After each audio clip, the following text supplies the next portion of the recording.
Welcome back to our channel unlimited മിസ്സിന്റെ പുതിയൊരു വീഡിയോയിലേക്ക് എല്ലാവർക്കും സ്വാഗതം. അപ്പോൾ ഇന്ന് നമ്മളൊരു ഐറ്റം ആണ് ഉണ്ടാക്കാൻ പോകുന്നത്. നമ്മളൊരു കുക്കിംഗ് വീഡിയോ ആയിട്ടാണ് വന്നിരിക്കുന്നത്. നമുക്ക് എല്ലാവർക്കും ഇഷ്ടപ്പെട്ട, എക്സ്പെഷ്യലി നമ്മൾ മലയാളികൾക്കൊക്കെ ഒരുപാട് ഇഷ്ടപ്പെട്ട ഒരു ഐറ്റം ആണ് കപ്പയും മീൻകറിയും എന്ന് പറയുന്നത്. അപ്പോൾ ഇന്ന് കപ്പയും മീൻകറിയാണ് നമ്മൾ ഉണ്ടാക്കാൻ പോകുന്നത്, നല്ല ട്രഡീഷണൽ ആയിട്ടുള്ള രീതിയിൽ.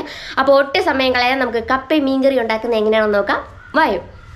ആദ്യം തന്നെ നമുക്ക് മീൻകറിക്ക് വേണ്ടിയുള്ള മീനൊക്കെ വാങ്ങിച്ചുകൊണ്ട് വെച്ചിട്ടുണ്ട്. അപ്പൊ കട്ട് ചെയ്താണ് കേട്ടോ വാങ്ങിച്ചിരിക്കുന്നത്. നന്നായിട്ട് ക്ലീൻ ചെയ്തല്ല, കട്ട് ചെയ്ത് വാങ്ങിച്ചുകൊണ്ട് വെച്ചിട്ടുണ്ട്. ഇനി അതിന് ജസ്റ്റ് നമുക്കൊന്ന് കഴുകിയൊക്കെ എടുത്താൽ മതി. അപ്പൊ അതിനെ നമുക്കൊന്ന് വെള്ളത്തിലേക്ക് ഇട്ട് വെച്ചിട്ട് നമുക്ക് നമ്മുടെ കപ്പയുടെ പണി നോക്കാം. അപ്പൊ നമ്മുടെ കപ്പ ഒരു 2-3 എണ്ണം വാങ്ങിച്ചുകൊണ്ട് വെച്ചിട്ടുണ്ട്. നമ്മളൊരു 1.5 കിലോ അടുത്ത് വരുമെന്ന് തോന്നുന്നു. അപ്പൊ ഇതിനെ നമുക്കൊന്ന് തോലൊക്കെ കളഞ്ഞ് നന്നായിട്ടൊന്ന് വെട്ടിയെടുക്കാം.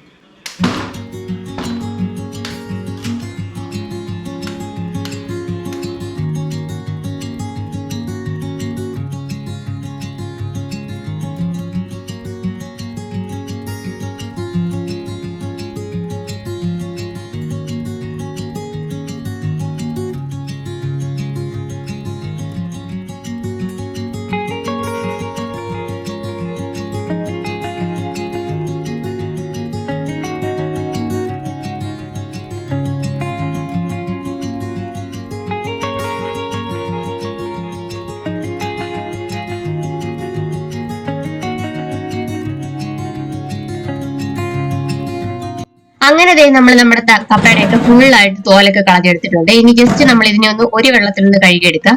കാരണം വെച്ച് കഴിഞ്ഞാൽ നമ്മുടെ അതിലൊക്കെ മണ്ണും ചെളിയൊക്കെ പിടിച്ചിരിക്കല്ലേ. അപ്പൊ അതൊക്കെ ഒന്ന് പോകാൻ വേണ്ടി ജസ്റ്റ് ഒരു വെള്ളത്തിൽ ഒന്ന് കഴുകിയിട്ട് നമുക്ക് അരിഞ്ഞിട്ട് പിന്നെ നമുക്ക് ബാക്കി കഴുകാം. അപ്പൊ ജസ്റ്റ് ഒരു വെള്ളത്തിൽ നമ്മൾ കഴുകിയൊന്ന് എടുക്കുകയാണ്.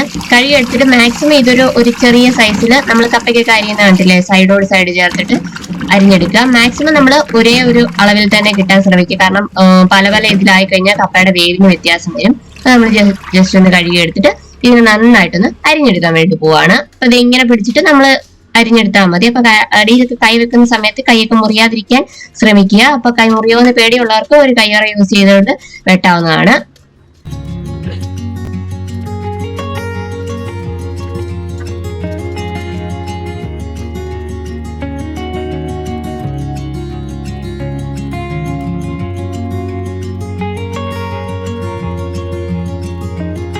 നമുക്കൊന്ന് കീറിയിട്ട് കട്ടിംഗ് ബോർഡെ വെച്ച് വേണമെങ്കിൽ നമുക്ക് ഒരേ ഷേപ്പിൽ തന്നെ കട്ട് ചെയ്തെടുക്കാം. അപ്പൊ ഇങ്ങനെ അരിഞ്ഞ് ശീലമുള്ളതുകൊണ്ടാണ് ഇങ്ങനെ ഫാസ്റ്റ് ആയിട്ട് നമുക്ക് അരിയാൻ പറ്റുന്നത്. അങ്ങോട്ടും ഇങ്ങോട്ടൊക്കെ തെറിച്ച് പോകാൻ കാര്യമാക്കണ്ട. അപ്പൊ അതെ, ഏകദേശം ഒരേ സൈസിൽ നമ്മുടെ കപ്പയെല്ലാം നമ്മൾ മുറിച്ചെടുത്തിട്ടുണ്ട്. ഇനി ഇതിനെ ഒരു 3 വെള്ളത്തിലെങ്കിൽ നമുക്ക് കഴുകിയെടുക്കണം. ഇത് കണ്ടില്ലേ, വെള്ളം ഒഴിക്കുന്ന സമയത്ത് നമ്മുടെ പാല് പോലെ കപ്പയിലെ പൊടിയും കാര്യങ്ങളും എല്ലാം കൂടെ ഇറങ്ങി വരുന്നുണ്ട്. ഇത് കപ്പയുടെ കട്ടാണ്. അപ്പം ഈ കട്ടൊക്കെ ഉണ്ടായി കഴിഞ്ഞു കഴിഞ്ഞാൽ കുറച്ച് നമ്മൾ കപ്പ ഉണ്ടാക്കി വെച്ച് ഒരു 2-3 മണിക്കൂർ കഴിയുമ്പോൾ തൊട്ട് ഇത് ഇരുന്നിട്ട് കഴിക്കാൻ തുടങ്ങും. അപ്പൊ ആ കയ്പൊക്കെ മാറാൻ വേണ്ടിയിട്ടാണ് നമ്മൾ നന്നായിട്ട് കഴുകി എടുക്കുന്നത്. അപ്പൊ അതെ, നമ്മളൊരു 3 വെള്ളത്തിൽ നന്നായിട്ട് ഇതിനെ ഒന്ന് കഴുകി വൃത്തിയാക്കി എടുക്കാം.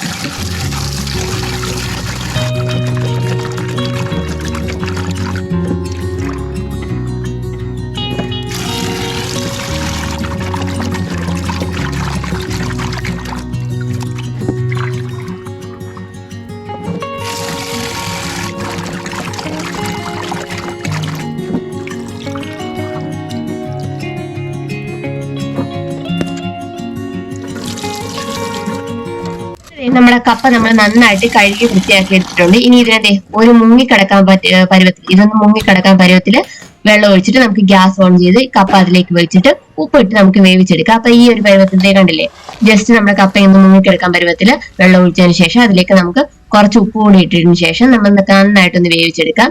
ഒരു 10-15 മിനിറ്റ് ഒക്കെ ആവും. വേവുള്ള കപ്പയാണെങ്കിൽ നമുക്ക് വെന്ത് കിട്ടാൻ വേണ്ടിയിട്ട്. അപ്പൊ നന്നായിട്ട് കപ്പ ഇങ്ങനെ തിള വരുന്ന സമയത്ത് തന്നെ നമ്മൾ ഇതിനെ ഒന്ന് ജസ്റ്റ് ഒന്ന് സ്പൂണിലോ വെള്ളം കോരിയിട്ട് നമ്മൾ ജസ്റ്റ് ഈ അരിയൊക്കെ ചെക്ക് ചെയ്യത്തില്ല, നമ്മൾ ഈ കൈ കൊണ്ട് ഇങ്ങനെ ഒന്ന് ഞവടി നോക്കുമ്പോൾ നന്നായിട്ട് കപ്പ വെന്തിട്ടുണ്ടെങ്കിൽ അവിടെ വെച്ച് നമുക്ക് നമ്മുടെ തീ ഓഫ് ചെയ്യാം. ഇനി നമ്മൾ കപ്പ ഊറ്റിയെടുക്കാൻ വേണ്ടിയിട്ട് പോവാണ്. അപ്പൊ നമ്മുടെ അരിയൊക്കെ ഊറ്റുന്ന പോലെ പാത്രം വെച്ച് ഒരു പാത്രത്തിലോട്ട് ഊറ്റാൻ അറിയാവുന്നവർക്ക് അങ്ങനെ ഊറ്റാം. എനിക്ക് അങ്ങനെ ഊറ്റാനായിട്ട് വലിയൊരു വശമില്ല. ഒരു തവണ എന്റെ കയ്യിൽ നിന്ന് സ്ലിപ്പായൊക്കെ പോയത് കൊണ്ട് എനിക്ക് നല്ല പേടിയുണ്ട്. അതുകൊണ്ട് ഞാൻ ഒരു പാത്രം വെച്ചിട്ട് അതിന്റെ മണ്ടയിലേക്ക് നമ്മുടെ കീഴത്തിലുള്ള അരിപ്പ പാത്രം വെച്ച് നമുക്ക് കോരി ഇതിലേക്ക് ഇടുകയാണ്. അപ്പൊ അങ്ങനെ വശമില്ലാത്തവര് ഇങ്ങനെ ചെയ്യുന്നതായിരിക്കും ബെറ്റർ. കാരണം വെച്ച് കഴിഞ്ഞാൽ ചൂടുവെള്ളമൊക്കെ ദേഹത്തേക്ക് വീഴാനൊക്കെ സാധ്യതയുണ്ട്. അപ്പൊ നമ്മൾ ഒരു 5 മിനിറ്റ് നേരം ഇങ്ങനെ വെക്കുമ്പോഴത്തേക്ക് അതിലേക്ക് വെള്ളമൊക്കെ ഊർന്നു പോകും. അപ്പോഴത്തേക്ക് നമുക്ക് അരപ്പ് റെഡിയാക്കാം. ഒരു അരമുറി തേങ്ങ എടുത്തിട്ടുണ്ട്. അതിലേക്ക് 2 പച്ചമുളക്, ഒരു 4 വെളുത്തുള്ളി ചതച്ച് ഇടുക. 1 ടേബിൾ സ്പൂൺ അളവില്, ഒരു ചെറിയ ടേബിൾ സ്പൂൺ അളവിൽ നമ്മൾ മഞ്ഞൾപ്പൊടി ചേർക്കുന്നുണ്ട്.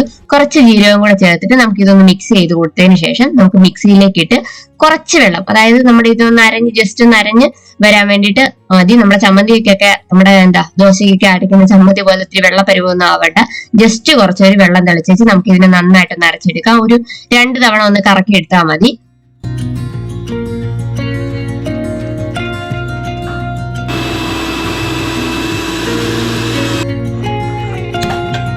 കപ്പയുടെ കൂടെ തന്നെ നമുക്ക് മീൻകറിക്ക് വേണ്ടിയുള്ള പരിപാടികൾ നോക്കാം. നമുക്ക് സ്റ്റൗ കത്തിച്ച് മീൻചട്ടി വെച്ചിട്ടുണ്ട്. അപ്പോഴത്തേക്ക് നമ്മുടെ കപ്പയൊക്കെ നന്നായിട്ട് വെള്ളമൊക്കെ ഊർന്ന് കിട്ടിയിട്ടുണ്ട്. അപ്പൊ ഇതിനെ നന്നായിട്ട് ഇങ്ങനെ കൈകൊണ്ട് തന്നെ കൈകൊണ്ട് മീൻസ് നമ്മുടെ തവിയൊക്കെ ഉപയോഗിച്ച് നന്നായിട്ട് കുത്തി പൊടിച്ചെടുക്കുക. അപ്പൊ നമ്മുടെ കപ്പ ഇങ്ങനെ എടുത്ത് നോക്കുന്ന സമയത്ത് തേക്കണ്ടേ നന്നായിട്ട് വെന്ത് കിട്ടിയിട്ടുണ്ട്. അപ്പൊ അതാണ് ഒരു കപ്പയുടെ ഒരു പരുവം എന്ന് പറയുന്നത്. നമ്മുടെ പുഴുങ്ങുന്ന പരുവമല്ല, ചെണ്ട പുഴുങ്ങുക എന്ന് പറയത്തില്ലേ, ആ ചെണ്ട പുഴുങ്ങുന്ന പരുവമല്ല, കുറച്ചുകൂടെ ഒന്ന് വെന്ത് കിട്ടണം. അപ്പൊ നമ്മൾ ചട്ടി വെച്ചിട്ടുണ്ട്. ചട്ടി ചൂടാകുമ്പോഴത്തേക്ക് അതിലേക്ക് വെളിച്ചെണ്ണ ഒഴിക്കുക. വെളിച്ചെണ്ണ ഒഴിച്ചിട്ട് നമ്മൾ കടുക് പൊടിച്ചെടുക്കുകയാണ്. മീൻകറിക്ക് എപ്പോഴും നമ്മൾ വെളിച്ചെണ്ണ യൂസ് ചെയ്യാൻ ശ്രദ്ധിക്കുക. നമുക്ക് മീൻകറിക്ക് എപ്പോഴും ടേസ്റ്റ് കൂടുന്നത് നമ്മുടെ വെളിച്ചെണ്ണയായിരിക്കും. അതിനിടയിൽ നമ്മൾ നമ്മുടെ കപ്പയുടെ കാര്യങ്ങളും കൂടെ നോക്കുന്നുണ്ട്. അപ്പൊ 2 കൈ കൊണ്ട് നന്നായിട്ട് ബലമൊക്കെ പ്രയോഗിച്ച് നമ്മൾ കപ്പ നന്നായിട്ട് ഇടിച്ചെടുക്കുക. അപ്പൊ ഒരു കയ്യിൽ ക്യാമറ പിടിച്ചിരിക്കുന്നതുകൊണ്ടാണ് കേട്ടോ ഞാൻ ഇങ്ങനെ ഗോഷ്ടിയൊക്കെ കാണിക്കുന്നത്. അപ്പൊ നമ്മുടെ ഈ ഒരു പരുവത്തിലാണ് നമ്മുടെ അരപ്പ് അരഞ്ഞു കിട്ടേണ്ടത്. അരപ്പ് കൂടെ അതിലേക്ക് ഇട്ടിട്ട് നമുക്ക് നന്നായിട്ട് ഇളക്കിയെടുക്കാം. അങ്ങനെ ഇപ്പുറത്ത് നമ്മുടെ മീൻകറിയുടെ കാര്യങ്ങളൊക്കെ പുരോഗമിച്ചുകൊണ്ടിരിക്കുകയാണ്. അപ്പൊ അതിലേക്ക് നമുക്ക് കടുവും എണ്ണയും കൂടെ പൊട്ടിച്ചതിനകത്തേക്ക് നമുക്ക് നമ്മുടെ ചെറിയ ഉള്ളി നമ്മൾ ചതച്ച് വെച്ചിട്ടുണ്ട്. നമ്മൾ ജസ്റ്റ് ഒന്ന് ചതച്ച് വെച്ചിരിക്കുകയാണ്. നമ്മൾ മിക്സിയിൽ അരയ്ക്കുകയൊന്നും ചെയ്യരുത്. ചതയ്ക്കാൻ പറഞ്ഞാൽ നമ്മൾ നമ്മുടെ ഈ ചെറിയ കുഴവിയൊക്കെ ഇല്ലേ, അരകല്ലോ അതെല്ലാം എല്ലാം വെച്ച് ജസ്റ്റ് ഒന്ന് ചതച്ചെടുക്കുകയാവും. ഇഞ്ചി അതുപോലെ തന്നെയാണ് നമ്മൾ ചതച്ചെടുത്തിരിക്കുകയാണ്. ഒരുപാട് പേസ്റ്റ് രൂപമൊന്നും ആക്കിയിട്ടില്ല. ഇഞ്ചി ചേർത്തു, വെളുത്തുള്ളി ചേർത്തു, അത് 3 കൂടെ നന്നായിട്ടൊന്ന് മൂപ്പിച്ച് 2 പച്ചമുളക് നമ്മൾ നെടുകെ കീറിയിട്ട് കൊടുക്കുകയാണ്. ഇപ്പുറത്ത് നമ്മുടെ വെള്ളം, അതായത് നമ്മുടെ മീൻകറിക്ക് ആവശ്യമുള്ള വെള്ളം, തിളപ്പിച്ച വെള്ളമാണ് മീൻകറിയിലേക്ക് ഒഴിക്കേണ്ടത്. അതുകൊണ്ട് വെള്ളം നമ്മൾ തിളപ്പിക്കാൻ വേണ്ടിയിട്ട് വെച്ചിട്ടുണ്ട്. ഇനി മീൻകറിയിലേക്ക് പൊടികൾ ചേർത്ത് കൊടുക്കുക. 1 ടേബിൾ സ്പൂൺ അളവിൽ നമ്മൾ മഞ്ഞൾപ്പൊടി ചേർത്ത് കൊടുക്കുകയാണ്. ഓരോ പൊടികളും എല്ലാ വീഡിയോയിലും ഞാൻ പറയാറുള്ളതാണ്. ഓരോ പൊടികളും ചേർത്ത് കൊടുത്തതിന് ശേഷം ഇളക്കി കൊടുക്കുക, അല്ലെങ്കിൽ ഈ പൊടി അടിക്കി പിടിക്കാൻ സാധ്യതയുണ്ട്. ഒരു 2.5 ടേബിൾ സ്പൂൺ അളവിൽ നമ്മൾ മല്ലിപ്പൊടിയാണ് ചേർത്ത് കൊടുക്കുന്നത്.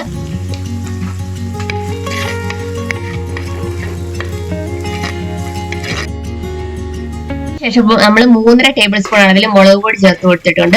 3 ടേബിൾ സ്പൂൺ അളവിൽ മുളക് പൊടി, അതുപോലെ തന്നെ ഒരു 1/2 ടേബിൾ സ്പൂൺ അളവിൽ നമ്മൾ ഉലുവാപ്പൊടിയും കൂടെ ചേർത്തിട്ട് നമ്മുടെ പൊടികളെല്ലാം നന്നായിട്ടൊന്ന് മിക്സ് ആക്കി എടുക്കുകയാണ്. മിക്സ് ആക്കി എടുത്തതിന് ശേഷം അതിലേക്ക് 1 തക്കാളി നമ്മൾ നന്നായിട്ട് അരച്ച് പേസ്റ്റ് രൂപത്തിലാക്കിയിട്ട് നമ്മൾ അതിലേക്ക് ചേർത്ത് കൊടുക്കുക. അപ്പൊ നമ്മുടെ പൊടികളൊക്കെ നന്നായിട്ട് പച്ചമണമൊക്കെ മാറി വന്നിട്ടുണ്ട്. അതിലേക്ക് നമ്മൾ ഈ വെള്ളം ചേർത്ത് കൊടുക്കുകയാണ്. തിളപ്പിച്ച വെള്ളമേ നമ്മൾ എപ്പോഴും മീൻകറിയിലേക്ക് ഒഴിച്ചു കൊടുക്കാവൂ. തിളപ്പിച്ച വെള്ളം ചേർത്തിട്ട് നമ്മൾ നന്നായിട്ടൊന്ന് ഇളക്കി കൊടുക്കുക. എന്നിട്ട് ചെറുതായിട്ട് ഇതൊന്ന് തിള വരാൻ വേണ്ടി നമുക്ക് വെയിറ്റ് ചെയ്യാം. അപ്പോഴത്തേക്കും നമ്മളൊന്ന് കടുക് താളിച്ച് നമ്മുടെ കപ്പയ്ക്കകത്തേക്ക് ഇടാൻ വേണ്ടി കടുക് താളിക്കാം. അതിനുവേണ്ടി നമ്മൾ വെളിച്ചെണ്ണയാണ് യൂസ് ചെയ്യുന്നത്. വെളിച്ചെണ്ണ ഒഴിച്ചിരിക്കുകയാണ്. ആ സമയം കൊണ്ട് നമ്മുടെ മീൻകറിയുടെ നന്നായിട്ട് വെള്ളം തിളച്ച് വന്നിട്ടുണ്ട്. അപ്പൊ തിളച്ച് വരുന്ന സമയത്ത് നമ്മൾ ഉപ്പ് ചേർക്കുക. തിളച്ച് വരുന്ന സമയത്ത് ഉപ്പ് ചേർക്കുമ്പോഴാണ് നമുക്ക് ടേസ്റ്റ് ഒക്കെ കൂടുതലായിട്ട് തോന്നുന്നത്. അപ്പൊ അതുകൊണ്ട് തിളച്ച് വരുന്നതിന് ശേഷം നമ്മൾ ഉപ്പ് ചേർക്കുക. മീൻ നമ്മൾ നന്നായിട്ട് കഴുകി വൃത്തിയാക്കി വെച്ചിട്ടുണ്ട്. കഷ്ണമാക്കി വാങ്ങിച്ച മീനാണ്. അപ്പൊ അതുകൊണ്ട് വലിയ പിടുത്തമല്ല, എനിക്ക് തോന്നുന്നു ഈ വളർത്തുന്ന മീനാണെന്ന് തോന്നുന്നു. അതെ, ചെറിയ കഷ്ണങ്ങളാക്കി എടുത്തിട്ടുണ്ട്. അതിനെ നമുക്ക് ഈ തിളച്ച ഇതിലേക്ക് ഇറക്കി കൊടുക്കുക. നമ്മുടെ വെള്ളം തിളച്ചതിന് ശേഷം മാത്രം നമ്മൾ മീനിന്റെ കഷ്ണങ്ങൾ ഇട്ട് കൊടുക്കുക. അതെ, മീൻ കഷ്ണങ്ങളെല്ലാം നമ്മൾ അതിലേക്ക് ഇട്ടിട്ട് ജസ്റ്റ് മീൻ കഷ്ണങ്ങൾ മുങ്ങി നിൽക്കുന്ന പരുവത്തില് നമുക്ക് ഇതിനകത്ത് വെള്ളം ഉണ്ടായിരിക്കണം. അതാണ് ഈ വെള്ളത്തിന്റെ ഒരു അളവെന്ന് പറയുന്നത്.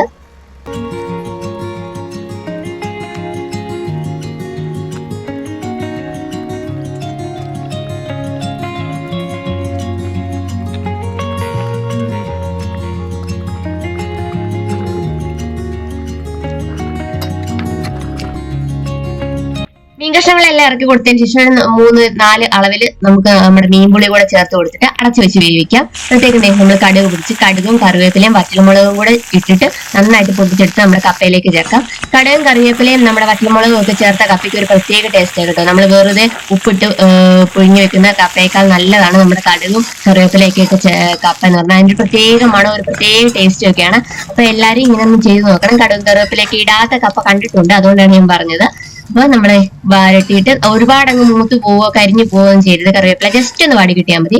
അതിനുശേഷം നമ്മളത് കപ്പയിലേക്ക് ചേർക്കുക. കപ്പ നന്നായിട്ട് ഇളക്കിയതിന് ശേഷം മാത്രം അവസാനം ഇത് ചേർത്ത് ഒന്ന് ജസ്റ്റ് ഒന്ന് ഇളക്കാവൂ. അല്ലാതെ ആദ്യം തന്നെ നമ്മൾ എല്ലാം കൂടി ഇട്ട് ഒത്തിരി കുത്തിപ്പൊടിക്കാൻ നിൽക്കരുത്. അപ്പൊ അതെ നമ്മുടെ മീൻകറി നന്നായിട്ടൊന്ന് തിളച്ച് വരുന്ന സമയത്ത് അതിലേക്ക് നമുക്ക് ആവശ്യമായിട്ടുള്ള കറിവേപ്പില ചേർത്തിട്ട് നമുക്ക് ഒന്നുകൂടി അടച്ചു വെച്ച് നമുക്ക് ഇതൊന്നുകൂടെ ഒന്ന് സെറ്റ് ആവാനുണ്ട്. അടച്ചു വെച്ച് വേവിക്കുക. മീൻകറി അടച്ചു വെച്ച് തന്നെ വേവിക്കുക. അപ്പോഴേ നമുക്ക് അതിന്റെ ഒരു മണവും ഒരു ഫ്ലേവറും ഒക്കെ അതിനകത്ത് തന്നെ നിൽക്കത്തുള്ളൂ. തുറന്ന് വെച്ച് വേവിക്കാതിരിക്കുക. അപ്പൊ നമ്മുടെ മീൻകറിയും നമ്മുടെ കപ്പയും നല്ല അടിപൊളിയായിട്ട് റെഡി ആയിട്ടുണ്ട്. അപ്പൊ നമുക്ക് എല്ലാവർക്കും ഇഷ്ടപ്പെട്ട ഒരു ഫുഡാണ് നമ്മുടെ കപ്പയും മീൻകറി എന്ന് പറയുന്നത്.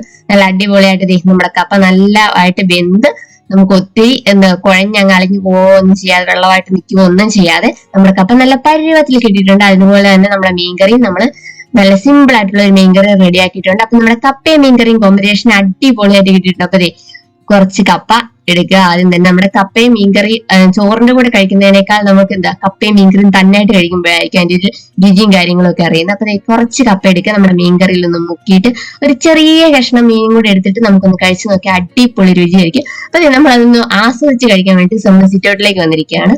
അപ്പൊ നമ്മുടെ കപ്പയും മീൻകറിയും അടിപൊളിയായിട്ട് റെഡിയാക്കി എടുക്കാം. നമുക്ക് പെട്ടെന്ന് തന്നെ ഒത്തിരി സമയമൊന്നും വേണ്ട. നമുക്ക് ഉച്ചയ്ക്ക് ഒരുപാട് ആളുകൾ ചോറൊന്നും കഴിക്കണമെന്ന് നിർബന്ധം ഇല്ലാത്ത ആളുകൾക്ക് കപ്പയും മീൻകറിയൊക്കെ തന്നെ ഉച്ചയ്ക്ക് ധാരാളമാണ്.